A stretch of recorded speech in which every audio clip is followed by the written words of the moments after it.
And now I really, another pleasure to introduce, sometimes I feel like this proud older brother up here, right? Not only hear about what Forge meant to our alumni, to those of you that at your tables, but about how much it's benefited and blessed those outside organizations as well. So last but not least, it's my pleasure to introduce you to another Forge alum, Peter Burns. Peter is the Government Relations and Policy Associate at In Defense of Christians. He coordinates congressional advocacy and tracks legislation for In Defense of Christians, which advocates for persecuted religious minorities in the Middle East, the victims of ISIS. Before that, he worked as a policy analyst for Kansas Governor Sam Brownback. He studied political science at Southern Illinois University, Edwardsville, where he was an active student advocate, founding the College Republican chapter on his campus and working as campus director for the Bruce Rauner campaign for governor. In 2015, he took a job with Marco Rubio's presidential campaign and transferred to finish online college at Thomas Edison State University. Peter worked as operations manager for Ford's Leadership Network in 2016, coordinating the annual conference and managing the organization's programming and outreach.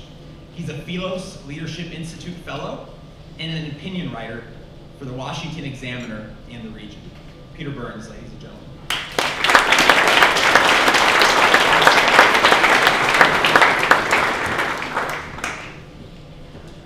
Thank you so much, Adam, for having me. I want to start by sharing in June of this year, I got to travel to northern Iraq and meet with minority religious communities and Christian communities that had been targeted by ISIS for genocide. And one of the days we were with these communities, we actually traveled up into the mountains, up on the Turkish border. And we kind of took these SUVs off-road, and we drove up, and eventually we couldn't go any farther in the SUVs, so we got out and we hiked about a half mile kind of up into the crags of this mountain and found a one-room church that had been there for 1,300 years. And our guide that day is a 70-year-old man, but he's still somehow hiking up in the mountains with us because he's spry and lived there his whole life. And he takes us out front, and he says, "Let me show you something." And he points and he says, this gravestone is my brother. He was the last priest in this church. And the gravestone next to it, that was my father. He was the priest in this church. And the gravestone next to that, that was my grandfather. In 7 generations, this family had been in that church, serving that Christian community and leading them as they followed Christ far up in the mountains of northern Iraq. And I tell you that because as I was standing there, I'm thinking to myself, I'm a kid who grew up in the Midwest with a cornfield in his backyard. What am I doing who am I to be in northern Iraq and representing this ancient Christian community in our nation's capital as an advocate? And really, to answer that question, I have to tell you a story about Forge, because Forge was the life-changing connection that led me to the work I do now. When I was a young man, I was a young conservative. I was motivated and excited and anxious to get involved, but I didn't have the training or the mentoring I needed. And I was looking for someone to guide me as I kind of entered a daunting and unfamiliar world of politics. And as I was doing this, I was traveling. At one point, I was traveling all the way to Texas from the Midwest to find good leadership training. And during that time, I actually met Justin and Adam. And they told me, they said, "Look, we have a vision to do what you're seeking, to meet that need here in the Midwest." And so I think the correct term for what followed is I lashed onto Adam like a leech. And I then had the honor of attending their first Forge Leadership Summit, and then being part of the Forge Leadership Academy. And it was an incredible experience. And Adam, from day one, I knew, I could tell, Adam and Justin were not interested in investing in a program. They were just investing in people, and they were investing in me. About a month after the summit, I was on a bus, actually, headed home from Washington, D.C., having just wrapped up an internship on Capitol Hill. And I got a call from Adam. And he said, "Hey, Peter, do you remember how you told me you really love to work for Marco Rubio's presidential primary campaign?" And I said, "Yeah, absolutely." And he said, "Well, it turns out I've got that opportunity for you and the internship starts right away. So I literally jumped off the bus, repacked my bags, turned around and went straight back to DC. And that launched an incredible 6-month journey from an intern to a staffer with Marco Rubio's presidential primary campaign.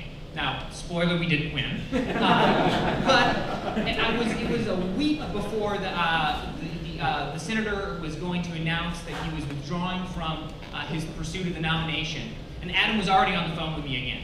And he was calling and saying, do you want to come help us run the next Forge Leadership Academy in Ohio?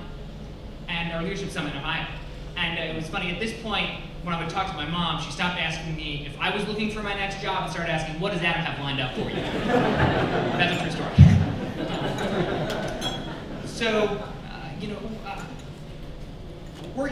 working for Forge with Adam and Justin was probably one of the most rewarding and enjoyable experiences of my life.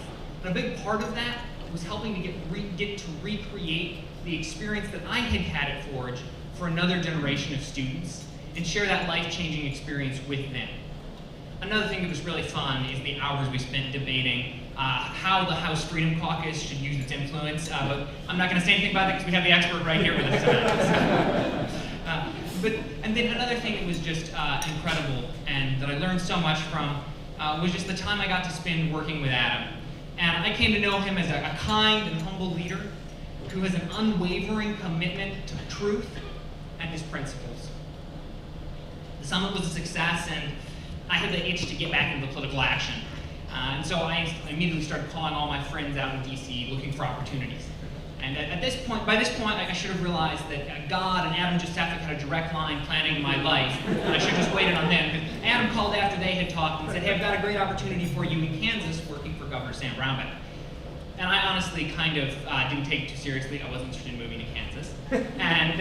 But I took the phone call, I took the phone interview because I didn't have anything else I loved lined up. And on the phone interview, despite my best efforts in telling the people I was interviewing that were interviewing me that I didn't know anything about Kansas, they went ahead and offered me a job. And I went out there, and I have to say, I could not be more grateful than to have worked for Governor Sam Brownback. There is no more principled, courageous, and godly statesman.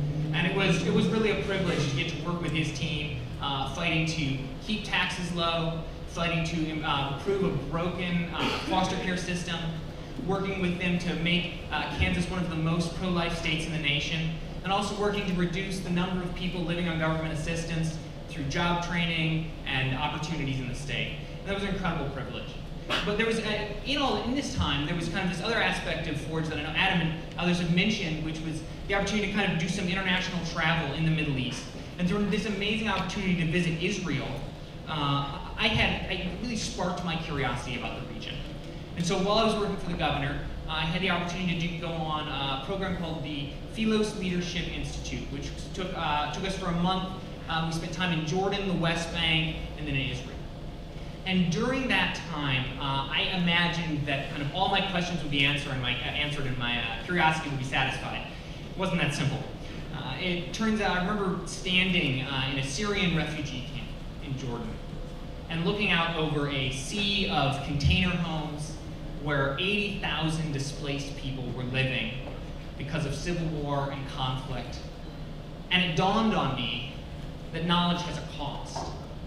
And I wasn't going to be able to go back to the United States and forget the things I'd seen and go on and check a box and move on. And that really led me to the work I do now at In Defense of Christians, advocating for Christian communities throughout the Middle East. Another aspect of Forge that I want to highlight is the mentorship program that has been talked about tonight. That was really life-changing for me. Adam paired me with a man named Paul, who is a chief of staff in Congress for an influential member of Congress. And it was just an incredible opportunity because I remember one of the first conversations Adam and I ever had, he said, what do you imagine yourself doing in 10 years? And I said, well, maybe I'll be chief of staff for a member of Congress. So sure enough, he remembers this and puts me with someone doing exactly what I'm interested in doing. And my conversations and the advice I got from this gentleman was invaluable as I learned to kind of navigate the DC scene and understand how the Hill worked. And I'm happy to say he and I are still close over the years. We continue to get lunch, and I'll report back to him on what I'm doing, and he'll continue to speak into my life. And he's really, truly an incredibly godly man, and I'm deeply grateful to know him. I've also had the opportunity, it's been neat to see younger generations of Forge students coming through, and as Forge is placing them in internships in DC, I've had the opportunity to help them get plugged in with the city and show them the ropes a little bit in a cool way, which has been an exciting way to kind of continue passing it on through the network. So I just want to say thank you to Justin and Adam for starting something new and taking a big risk for all of us. And I also want to thank God for Forge, because without having placed this vision in the hearts of Adam and Justin, there wouldn't have been this program that has changed my life, continues to change my life, and has changed the life of all the alumni with us tonight. Thank you.